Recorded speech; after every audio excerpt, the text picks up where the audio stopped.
था या व्यवस्था की नाकामी की वजह से लोगों की जान गई, पूछा जाना चाहिए और जवाब मिलना चाहिए। नवभारत टाइम्स में यूपी के डीजीपी प्रशांत कुमार का बयान छपा है कि मौनी अमावस्या वाले दिन एक गलती हुई थी, लेकिन गलती क्या हुई इसका जिक्र नहीं। यह गलती क्यों हुई, कोई मामूली गलती तो नहीं, लोगों की जान गई है तो बताना चाहिए वह गलती क्या थी, किसकी थी। लोकसभा में सपा सांसद अखिलेश यादव ने सवाल किया है तो कम से कम जवाब मिलना चाहिए। चांद पर पहुंचने का क्या फायदा जब जमीन की समस्याएं न दिखती हों आपको, जमीन की समस्याएं न दिखती हों। और सभापति महोदय, मैं सरकार से जानना चाहता हूं वो ड्रोन कहां हैं, वो जो डिजिटल इंडिया की बात कही गई थी वो कहां है। जो लोग अभी तक इस बात की डिजिट नहीं दे पा रहे हैं कि कितने लोगों की जान गई है, कितने लोग वहां पर खो गए हैं। कुंभ की व्यवस्था में चूक हो सकती है, लेकिन जिस तरह से आसमानी दावे किए गए उसमें कोई चूक नहीं थी। उसमें चूक की भी आशंका को कोई जगह नहीं दी गई। कुंभ के अपने अनुभवों को लेकर लौट रहे कई लोग गोदी मीडिया में व्यवस्था की वाहवाही की खबरों से मिलाकर देख रहे हैं। उनकी कॉपी अब आम जनता चेक करने लगी है। ऐसी ही एक बातचीत हम आपको सुनाना चाहते हैं। लंबी है लेकिन आपको सुननी चाहिए। इन्हें सुनने का मतलब है कुंभ के विराट का दर्शन। जानकी पटेल नाम है, मध्य प्रदेश के सागर से आए हैं।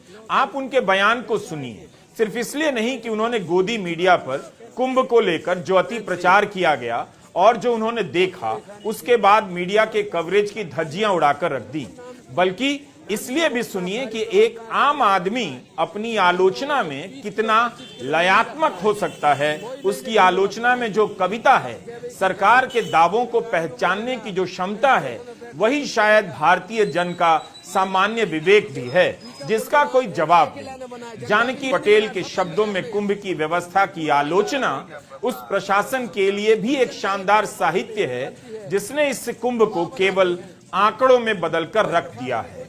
फिर वहाँ बेकर यहाँ बंद है, वहाँ का खुला। कितने लोग हैं आप लोग? कुछ नहीं है। आप लोग कितने लोग हैं? 35-36 लोग हैं हम लोग। 35-36 लोग। कितना परेशान हुए हद के बाहर, कोई रुकने की व्यवस्था नहीं, पानी की पीने की व्यवस्था नहीं। टीवी में देखते हैं आरओ का पानी, आरओ मेन रोड पर लगा है, आरओ मेन रोड पे लगा है। बड़े लोग वीआईपी जाते हैं, बड़े लोग वीआईपी आते हैं उनके लिए आरओ। पुलिस वाले ने जो ऑटो टानो तो उन्होंने कर जात, हम लोग को परेशान करते हैं। इतने लोग देखो तो पब्लिक की हाल देखो, उस पार धोजी पार, उस पार नहीं आने देते, हनुमान जी के दर्शन नहीं करने देते। वो कह रहे हैं अच्छा चल रहा है, माइक में बोल रहे अच्छा खाना चल रहा है, अच्छा व्यवस्था चल रहा है। कुछ नहीं हुआ। योगी ऊपर मोदी, हम उन्होंने भोगी। उनसे पूछे हमारे दिल से जो प्रत्यक्ष है। अब वीआईपी आए, उनकी गाड़ी कार गई, उनने अच्छे नहाए, हम उन्होंने अच्छे करते के खपाए। पूरी दफा है, रास्ता है, लेकिन नींद हो इतनी बड़ी रास्ता नहीं है उनके पास। हम लोग की धर्म के प्रति आस्था, लेकिन वे वोट की बना रहे हैं अपनी आस्था। आओ, हम लोगों को लग रही चोट, वे जोड़ रहे वोट। पब्लिक खा रही वहाँ पर वोट। नाम को बना दिया, यहाँ जाइए, पलंग बिछे हैं, गद्दे लगे, दिखा भर दिए हैं। किसी को वहाँ सोता लेता देखा है क्या आप लोगों ने? मीडिया वाले भी जाए कि देखा भर दिया, यहाँ अच्छा बिकने के लिए, यहाँ भोजन के लिए, यहाँ आरो पानी। अरे कछु नहीं आरो, इतना कचरा डारो, काय आरो। हम देखा था वो करेल घाट पूरा पत्तलपुरी है, अभी हाल देख में आए हैं। कुछ नहीं, मेन रोड है, मेन रोड है, काली पट्टी जो रोड कहा उसे, उनकी सफाई हो रही, मैं फीले ठोक रही। उनकी वीआईपी की गाड़ी नहीं खराब हो गए। अंदर देखो, या वीआईपी एक दो अखाड़े, जनता की तो नहीं देखा है। साधु संतों की कहा व्यवस्था, जनता की ने कहा अच्छी रास्ता, बहुत हालत से खस्ता। जनता आवाज भी तो नहीं उठा रही। जनता का कर उठा रही आवाज, उनको बता रहे पुलिस मार रहे हैं। पुलिस हिंदी नहीं बोलते, पुलिस बोलते नहीं। हम लोग बता नहीं, बड़ी क्या बढ़िया, हम पूछ रहे हैं कि हमें नहीं जाने या कौन जाने, 20 सेक्टर जाने, 15 सेक्टर जाने, आगे बढ़िए तो बताओ तो। क्यों तो हो बोल रहा टीवी में हो हमारी व्यवस्था अच्छी है, तुम्हारे अखिलेश कहोगे कह रहे नहीं है व्यवस्था, तो फिर तुम तो शुरू उनके ऊपर चढ़ो अराड़ो, चलो दो ही जाने। देखो हालत करे 40 करोड़ जनता हो ना सड़ो, तुम्हारा तो हो रहा लक्ष्य पूरा होगा 40 करोड़ आज 47 लाख हम कर रहे लाख 50 जे तो कर रहे मेहनत थोड़ी उन्होंने भी सहायता के तू वहां तक जाएगा, इनकी भी मजबूरी देखो, पेट पाल रहा है। हम 30 किलोमीटर 3 किलोमीटर 50 रुपये दे रहे हैं। मुख्यमंत्री योगी आदित्यनाथ को जानकी पटेल की बात सुननी चाहिए और उन लोगों को बुलाकर क्लास लेनी चाहिए जिन्होंने कुंभ के प्रचार के लिए बुकलेट तैयार की थी। हर बात में दुनिया दुनिया करने वाला गोदी मीडिया का भूगोल नोएडा और नई दिल्ली के आगे जाकर समाप्त हो जाता है, लेकिन उसके चैनलों पर भी और अखबारों में भी जाम की खबरें चलने लगी और एक नए शब्द का चलन सामने आया, रोड अरेस्ट। ट्रैफिक जाम के बदले रोड अरेस्ट का इस्तेमाल किया गया। रोड अरेस्ट यानी सड़क पर ही गिरफ्तार रह गए। यह भी इसी कुंभ की देन है। प्रवेश करेंगे तो आपको परेशानी होगी। यात्रीगण ध्यान दें, जिन यात्रियों को मुगलसराय होते हुए पटना गया, हावड़ा, बिहार, बंगाल की तरफ जाना है, वे यात्री रोड से आगे बढ़ते जाएं, गेट नंबर 2 से प्रवेश करें। 7-8 फरवरी से जाम की खबरें चलने लगी और छपने लगी। 10 फरवरी तक आते आते इसे दुनिया का सबसे लंबा जाम कहा जाने लगा। किसी ने लिखा 300 किलोमीटर लंबा जाम लगा है, किसी ने लिखा लोग जाम में 20-20 घंटे फंसे हैं। अमर उजाला में आगरा के सिकंदराबाद में रहने वाले अभिषेक ओझा का बयान है। अभिषेक बताते हैं कि एक प्राइवेट टैक्सी से प्रयागराज पहुंचे, लेकिन यहां पहुंचने में उन्हें 26 घंटे लग गए। 26 घंटे जाम में कैसे रहे इसका अनुभव दर्ज नहीं। कुंभ के कवरेज में जाम में फंसे लोगों के लिए रोड अरेस्ट कहा जा रहा है। पिछले एक हफ्ते में लोगों ने इंस्टाग्राम पर अपनी परेशानियों को काफी विस्तार से दर्ज किया है। वीडियो चल रहे हैं कि प्रयागराज की तरफ मत आइए, मगर आप ऐसा मत कीजिए, जाइए और स्नान भी कीजिए। भास्कर ने रिपोर्ट किया है कि 300 किलोमीटर दूर कटनी में पुलिस को लाउडस्पीकर के जरिए श्रद्धालुओं से कहना पड़ा कि प्रयागराज अभी मत आइए। कोई बताने लगा हम 10 घंटे से गाड़ी में बैठे हैं, तो कोई 15 घंटे की बात बताने लगा। भास्कर ने जाम में फंसे लोगों पर काफी विस्तार से रिपोर्टिंग की है। इस रिपोर्ट में बताया गया है कि लोग अपनी ही गाड़ियों में कैद हो गए, जो खाना लेकर चले वो खत्म हो गया, छोटे बच्चे रोने लगे, बुजुर्ग परेशान हो गए, महिलाएं वॉशरूम की तलाश में भटकती रहीं, गाड़ी चलाने वाले अब परेशान हो गए। ये सभी लोग कुंभ को लेकर घर से जो भी सोच कर निकले, जाम के झाम में फंसकर भूल गए। दिल्ली से आनंद पवार पत्नी के साथ चले, 12 घंटे में प्रयागराज पहुंचना था, 30 घंटे लग गए। सोनू सिंह एमपी के सतना से प्रयागराज के लिए चले, 5 घंटे में पहुंचना था, 15 घंटे लग गए। रीमा गोंडा से शाम 7:30 बजे निकली, रात 1 बजे प्रयागराज पहुंचना था, सुबह के 10 बज गए, संगम नहीं पहुंच पाई। अरुण जम्मू कश्मीर से प्रयागराज के लिए निकले, 13 घंटे में पहुंचना था, 28 घंटे लग गए। भास्कर ने लिखा है यह सिर्फ 5 लोगों की बात नहीं, प्रयागराज में 5 लाख लोग इसी स्थिति में हैं। ये 7 से लेकर 10 फरवरी तक की रिपोर्ट का अंश बता रहा हूं। सवेरे आए हैं हम लोग, 8 बजे यहाँ तक चलाए हैं। 8 बजे आ गए। और ड्यूटी किए आए हैं, यहाँ पर कुछ सुविधा नहीं है। बस फिर आता है जाता है। आप बस कहाँ से पकड़े थे? बस हम नेपाल से बस पकड़ के लाए। डायरेक्ट आपका बस यहाँ है और यहाँ से बस आगे नहीं जा पा रहा है। जा नहीं रहा, शहर में आता बस असुरत आता जिन्हें जगह नहीं जाना, दूसरा चढ़ा लगा। हम लोग को कुछ मिला। आप लोग घर से लाए हैं? हम लोग घर से लाए हैं। यहाँ खाने पीने का सामान क्या महंगा है? नहीं मिला है, खरीदे नहीं किए हैं, कल आसान करके खाएंगे कुछ नहीं। क्या करेगा? खाना बना के खाए। रेलवे ने हमको टिकट तो कर दी इसी 3rd की, and once we reach this Phaphamau junction, वहाँ से एसी में और स्लीपर में कोई डिफरेंस नहीं था। क्राउड एंटर कर गया and nobody was there to enter the crowd. It was like कि हम जनरल में बैठे हुए हैं, तो if people coming by AC, तो I want to tell them कि डोंट एक्सपेक्ट कि मीन पूरी इसमें जर्नी ही बहुत कंफर्टेबल रहेगी। Somewhere from about Phaphamau लोग आपके केबिन में आके नहीं चढ़ सकते हैं। सो प्लीज मेंटली भी अभी ready for all the situation. उतरने के बाद government is helping just nominal wherever you go. चलना बहुत पड़ रहा है और उसमें ट्रैफिक को any time means they can divert the route any time. सवारी नहीं मिल रही है एंड कोई रिक्शा नहीं मिल रहा है, कोई टुकटुक नहीं, no rickshaw as such and even if they are available they are mean charging much high. तो आना वैसे इन टर्म्स ऑफ आध्यात्म इज ओके, बट आना in terms of like mean government is trying its best level, mean this is not acceptable.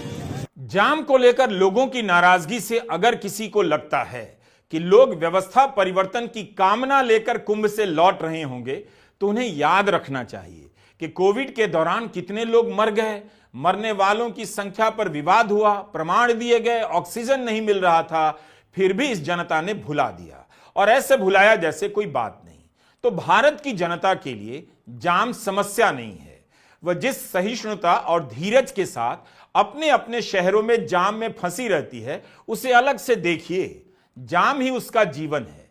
जनता को मोक्ष में यकीन है, इस जीवन से मुक्ति की आकांक्षा है, लेकिन जाम से मुक्ति मिल सकती है, ऐसी क्रांतिकारी सोच उसके भीतर होने का कोई प्रमाण नहीं मिलता। ट्रैफिक जाम उसके लिए रोज का दुख तो है, मगर तमाम दुखों की तुलना में छोटा सा दुख है। सरकार तो 15 करोड़ की तैयारी करके रखी। ठीक है, किया है, व्यवस्था किया है, इसमें कहीं कमी नहीं है।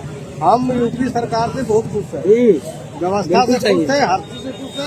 हाँ, खाने पीने की बात है तो मेरा इच्छा जो होगा हम जहाँ हम लोग खाएंगे, इसमें तो कोई बात नहीं है। ट्रैफिक जाम वगैरह को लेकर के जाम है, श्रद्धालुओं है, मान लीजिए बहुत सुविधा भी है, जाम भी है, हर चीज है, लेकिन ये तो होगा ही। ये कहीं भी जाम आप छूट नहीं सकते। यूपी चल जाओ, बिहार चल जाओ, दिल्ली चल जाओ, बंगाल चल जाओ, जाम के बारे में छूट। हाँ, ये देखिए श्रद्धालुओं को दिक्कत कहाँ। श्रद्धालु ऐसा बताया जा रहा है कि 15-15 किलोमीटर पैदल चल रहे हैं, 3-3 दिन जाम में चलना फंसे। पड़ेगा, इसलिए चलना पड़ेगा कि जहाँ गाड़ी का व्यवस्था ठप हो गई है तो प्रशासन क्या करेगा। ऐसे तो कहा जा रहा है कि गाड़ियां तो जा रही हैं, पर यही है कि ओवर चार्जिंग बढ़ गई है। चार्ज है, किसी को कमाना है, देखिए ये चार्ज नहीं कर सकते, जिसमें है हम भी मानते हैं कि चार्ज है, लेकिन उसका तो कमाई यही न है, वही बात, वही कमाई यही न है। अगर वो बेचारा नहीं कमाएंगे, हम मान लीजिए दुकान करते हैं, हम ही दुकान करते हैं, दूसरा नहीं, हम ही करते हैं, तो मान लीजिए हम कमाने के लिए है ना। ठीक है, हमारा बात ये तो सुनिए, हम कह रहे हैं कि मान लीजिए जहाँ अभी अंकल जी कह रहे थे कि जहाँ 100 रुपये लगना चाहिए तहाँ 500, ये सही है? नहीं, ये सही नहीं है, लेकिन लूटा जाएगा ना, लूटा जा रहा है। लेकिन इसी में अब सबका श्रद्धालु को क्या करेंगे, इसीलिए तो परेशानी हो रही है। मुझे परेशानी तो है, लेकिन अब क्या कर सकते हैं इसके भी। देखने का यह भी एक नजरिया है। लूट है, इसे पहचान रहे हैं, लेकिन कह रहे हैं कि कोई क्या कर सकता है। लोग लूट और जाम दोनों में फर्क नहीं करते। इससे अच्छी बात क्या हो सकती है। हैरानी की बात है कि दुनिया के सबसे लंबे जाम की खबर इसी कुंभ को लेकर चली, जिसे दुनिया का इस मामले में तो उस मामले में बड़ा बड़ा आयोजन बताया जा रहा था। जब खबर चलने लगी तब मुख्यमंत्री योगी आदित्यनाथ ने अधिकारियों को लखनऊ से प्रयागराज भेजा और प्लान बन गया। इसका मतलब है कि जाम की जो भी समस्या थी, इन्हीं अधिकारियों की वजह से थी, या अगर ये अधिकारी चाहते तो ठीक हो सकती थी। कई दिनों से खबरें छप रही थी कि जाम की समस्या का सामना करना पड़ रहा है, लेकिन इन खबरों के अगले दिन जाम की समस्या लापता हो जाती है। बिल्कुल आसान नहीं होता है महीने भर तक व्यवस्था बनाए रखना, लेकिन तब बढ़ा चढ़ाकर दावे करने से पहले इसे लेकर सोचा जाना चाहिए था। कुंभ अभी शुरू भी नहीं हुआ कि इस तरह से दावों के आधार पर जश्न मनाया जाने लगा जैसे कुंभ समाप्त हो चुका हो। कहीं कोई दिक्कत नजर नहीं आई, लोग खुशी खुशी आए, झूमते झामते चले गए। हम समझते हैं कि इस कुंभ को मैनेज करने में पुलिस के आम कर्मचारियों की क्या हालत हुई होगी। उन्होंने बहुत मेहनत की होगी। हो सके तो उन पुलिस वालों के लिए शुक्रिया के 2 शब्द भी कहते आइएगा। कुंभ में दावा किया गया है कि 2 लाख करोड़ का व्यवसाय होगा। उम्मीद की जानी चाहिए कि इस बार इस वजह से जीएसटी का जो संग्रह होगा, पूरे भारत में यूपी का योगदान अप्रत्याशित रूप से बढ़ जाएगा। invest.up.gov की वेबसाइट पर टाइम्स ऑफ इंडिया का एक लेख प्रकाशित किया गया है। इसमें एक अधिकारी ने बयान दिया है कि मेले के कारण 6 से 10 लाख लोगों के लिए अस्थायी रोजगार के अवसर पैदा होंगे। मुख्यमंत्री योगी आदित्यनाथ का हिसाब छपा है कि अगर हर श्रद्धालु मूलभूत सुविधाओं और सेवाओं पर 5,000 खर्च करेगा तो 1.5 महीने में 2 लाख करोड़ से अधिक का कारोबार हो जाएगा। इसी रिपोर्ट में अर्थशास्त्री पंकज गांधी जायसवाल का अलग से बयान है। कहते हैं अगर हर श्रद्धालु औसतन 10,000 खर्च करेगा तो 4 लाख करोड़ की कमाई होगी। 2 लाख करोड़ का कारोबार होगा या 4 लाख करोड़ का, यह साफ नहीं हुआ। टाइम्स ऑफ इंडिया ने लिखा है कि जानकारों के मुताबिक कई व्यवसायों के लिए यह कमाई 8 महीनों के बराबर होगी। जीएसटी से होने वाली कमाई का अनुमान है 50,000 करोड़ रुपए और प्रत्यक्ष अप्रत्यक्ष कर मिलाकर सरकार की कमाई 1 लाख करोड़ से अधिक होने का अनुमान है।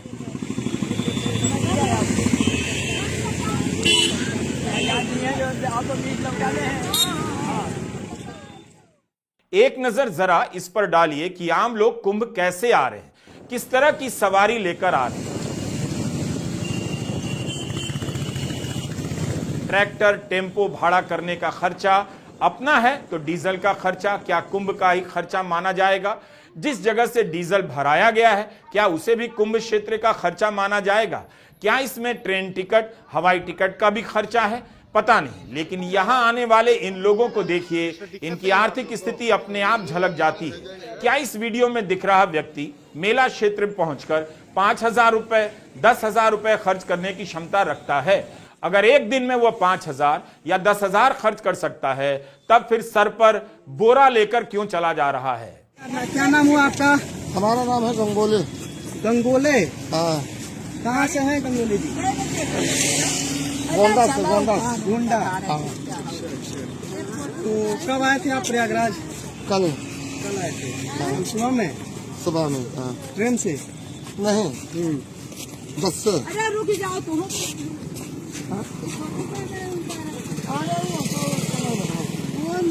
बस से आप लोग आए थे? हाँ। तो अभी स्नान हो गया आप लोग? स्नान हो गया, जाने वाले हैं स्टेशन से। अच्छा। गाड़ी ट्रेन से। अच्छा। हाँ। कैसा लगा? ना बढ़िया, नहाए खूब आराम से, खूब बढ़िया, कोई दिक्कत कोई परेशानी नहीं। हाँ। सबसे पहले तो उस वीआईपी से पूछा जाना चाहिए जिसके लिए खाली रास्ते बनाए गए, जिसकी कारें दंदनाती हुई संगम तक गईं, जो स्नान के बाद वीडियो बनवाता रहा, इंस्टा से लेकर ट्विटर पर शेयर करता रहा। उससे पूछा जाना चाहिए कि उसने अपने लाखों की दौलत से कुंभ क्षेत्र में क्या खरीदा, कितना खर्च किया। क्या उसने कुंभ क्षेत्र में 5,000 रुपए खर्च किए? मैं कुंभ क्षेत्र में पहुंचकर सिर्फ खर्चे की बात कर रहा हूं। इसी खर्चे का इतना प्रचार प्रसार किया गया है कि लोग दुकानों के लिए दौड़ पड़े। कुंभ क्षेत्र में दुकानें फ्री में तो नहीं मिली होंगी, कुछ हजार से लेकर कई लाख तक सरकार को देने पड़े होंगे। लेकिन क्या इन दुकानदारों ने जितना पैसा दिया है वो खर्चा उनका निकल आया? दैनिक भास्कर की रिपोर्ट में बताया जा रहा है कि महाकुंभ त्रिवेणी बाजार में दुकानदारों का हाल बेहाल है। बिक्री नहीं हो रही, दुकानों में कोई झांकने नहीं आ रहा। जिन लोगों ने यहां दुकानें ली हैं वो परेशान हैं। कहते हैं कुंभ में डायवर्जन इतना लंबा हो गया है कि ग्राहक दुकानों की तरफ नहीं आ पा रहे। मौनी अमावस्या की भगदड़ के बाद पुलिस मुस्तैद हो गई, भीड़ को रुकने नहीं दे रही है। जाहिर सी बात है, सुरक्षा जरूरी है। डायवर्जन के कारण लोग लंबे लंबे रास्ते से आ रहे हैं और इतना थक जा रहे हैं कि रुककर खरीदारी क्या करेंगे? जब रुकेंगे, ठहरेंगे, तभी तो खरीदेंगे। भास्कर की एक रिपोर्ट में बताया गया है कि फतेहपुर के बिंदकी में शुक्रवार की रात महाकुंभ के कारण रूट डायवर्जन से उत्पन्न भारी जाम ने लोगों को परेशान किया। महाकुंभ के मद्देनजर हाईवे पर वाहनों की संख्या में अचानक वृद्धि हुई। इसके कारण रूट डायवर्जन करना पड़ा। कानपुर प्रयागराज मार्ग पर स्थित चौड़गरा कस्बे में करीब 2 किलोमीटर लंबा जाम लग गया। ये सब खबरें छप चुकी हैं, आज की नहीं है। तो इस तरह की खबरें कुंभ को लेकर छपती रही हैं। ये सब कारण तो हैं, लेकिन जो भारत महीने का 25,000 भी मुश्किल से कमा पाता है, उस भारत का हर श्रद्धालु कुंभ क्षेत्र में 5,000 या 10,000 खर्चा कैसे करेगा? इसका कोई जवाब नहीं बता रहा। दुकानदार क्या ये बात नहीं जानते थे, जो अब रोना रो रहे हैं कि प्रचार ज्यादा हो गया इसलिए हमने दुकानों के ज्यादा पैसे दिए और अब बिक्री नहीं हो रही? क्या उन्हें पता नहीं था कि बाजार की क्या हालत है? लोगों के पास इस वक्त पैसे नहीं। इसके बाद भी जीएसटी के नए आंकड़ों का इंतजार कीजिए। देखिए कि यूपी से इस बार जीएसटी का संग्रह कितना बढ़ता है और कुंभ क्षेत्र जिस जीएसटी जोन में आता है उसका कलेक्शन कितना है। पता चल जाएगा कि कुंभ से 2 लाख करोड़ का बिजनेस हुआ या 4 लाख करोड़ का। कुंभ में जो बाजार लगाया गया है वहां बिक्री नहीं हो रही, लेकिन जाम में फंसे लोगों के कारण हाईवे के ढाबों पर खाना खत्म हो गया और 400 रुपए का एक पराठा मिलने की खबरें छपी हैं। यह खबर अमर उजाला में छपी कि ढाबे पर 400 का एक पराठा और 500 रुपए में दाल फ्राई मिल रही है। इसी रिपोर्ट में एक यात्री 70 साल के विनय कुमार कहते हैं उन्होंने अपने जीवन में ऐसा जाम नहीं देखा। फतेहपुर से प्रयागराज के बीच तमाम ढाबों में उन्हें भोजन नहीं मिला, जहां मिला भी तो वहां आलू के एक पराठे के लिए 400 रुपए देने पड़े, चाय भी 50 रुपए में एक कप। अखिलेश और उनकी पत्नी गरिमा ने कहा है कि तमाम ढाबे में खाना नहीं मिला। अधिकांश ने यही कहा उनके यहाँ भोजन खत्म हो गया है। कौशाम्बी जिले के अजुआ में एक ढाबा मिला भी तो वहां एक प्लेट दाल फ्राई के 500 रुपए देने पड़े। अभिषेक ने बताया कि कानपुर से प्रयागराज के बीच कई ढाबों में तो खाना ही नहीं मिला। फतेहपुर के पास एक ढाबे में भोजन मिला तो उसने मुंहमांगा दाम लिया, दाल सब्जी और 2 रोटी के लिए 750 रुपए लिए। मुरादाबाद के प्रशांत वत्स ने लखनऊ रूट के ढाबों के मनमाने रेट पर नाराजगी जताई, कहा ढाबे वालों ने जाम का बहुत फायदा उठाया। प्रशांत ने बताया कि 4 पूड़ी सब्जी के लिए 250 रुपए चुकाए। अगर ये हाल रहा, 2 रोटी दाल और सब्जी 750 रुपए में मिली है तो कुंभ में 2 लाख करोड़ का नहीं 10 लाख करोड़ का बिजनेस होना चाहिए। बल्कि इस बार भारत की सारी जीडीपी कुंभ से निकल आनी चाहिए। लेकिन फिर भी लोग कुंभ आ रहे हैं, बस स्टैंड से उतरकर 15, 20 किलोमीटर पैदल चल रहे हैं। जो बाइक ले सकते हैं बाइक लेकर पहुंच रहे हैं, ठेला और शटल का इस्तेमाल कर रहे हैं। संगम में स्नान का सुख किसी सरकार की दी हुई रेवड़ी नहीं जो आधार कार्ड के जरिए सीधे खाते में ट्रांसफर हो रही है।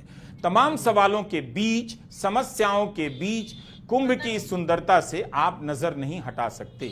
घाट के किनारे सूख रही इन साड़ियों के रंग से जो छटा बिखर रही है उसका सौंदर्य अपनी आंखों में समेट लीजिए।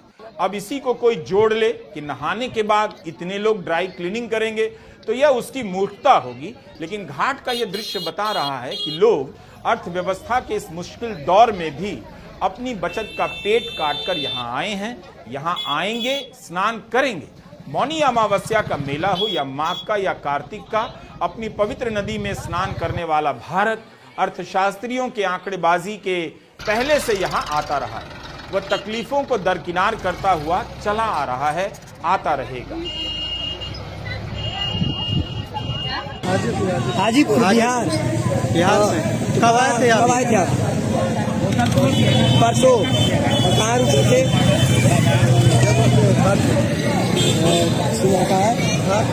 घाट पर ही रुके थे। और स्नान कब किया? आज सुबह दोनों बार कानोज के संगम देखा। और खाने पीने का क्या था? घर से लाए थे? 1 2 3 क्या क्या लाए थे? यहाँ की व्यवस्थाएं कैसी लग रही है? भैया क्या है, कुछ है? सिर्फ गंगा नहावा जाओ और क्या है यहाँ होटल कोई व्यवस्था भी है? खाने पीने आज भूख मरता है, सिर्फ चाय पियो बस, बात करते हैं। गंगा नहाओ, डुबकी मार लो, जाओ। इतना पंडाल उंडाल था तो आप लोग नहीं? पंडाल उसमें जाओ, लाइन लगल हो, महंगाई तो है, महंगाई तो सब जगह है, महंगाई एगो यहाँ नहीं, सब जगह महंगाई। ये चार्ज लगना चाहिए 10 रुपये, कहाँ लगता 50। कितना किलोमीटर पैदल चलना पड़ रहा है? लगभग 15-16 किलोमीटर चला। स्टेशन से पैदल गए थे? स्टेशन से अभी आए थे वहाँ से, तो कुछ दूर चले, कुछ दूर बाद उसका गाड़ी ठीक की है, गाड़ी ठीक किए तो 4000 रुपया गाड़ी वाला 4000। बाप रे। और यहाँ से आप लोग क्या बोलते हैं, आप भी संगमे में घाटे पे रुके थे? वो भी 2-3 किलोमीटर पहले ही छोड़ दिया? पहले ही छोड़ दिया। आप भी क्या बोलते हैं घाटे पर रुके थे? मेरे साथ है, माता जी लोग भी सब कोई मेरे साथ है। हम उस पार में रुके थे 22 लोग। तो अब यहाँ से कैसे जाएंगे आप लोग? जाएंगे ट्रेन से। ट्रेन से यहीं से पकड़ेंगे? सरनवे से। जब विद्यार्थी अपनी परीक्षा को लेकर रेलगाड़ी का रास्ता रोकते हैं तो उनके खिलाफ कितनी सख्त कार्रवाई होती है। लेकिन कुंभ से लौटते लोगों ने कई ट्रेनों पर हमला कर दिया, शीशे तोड़ डाले, दरवाजे के भीतर जबरन घुस गए। ऐसे कई वीडियो सामने आए। उनके प्रति भारत सरकार की सहिष्णुता नोट करने लायक है। हर किसी का क्षति पहुंचाना अपराध नहीं होता। कुंभ में आए लोगों को शायद इसकी छूट दे दी गई है।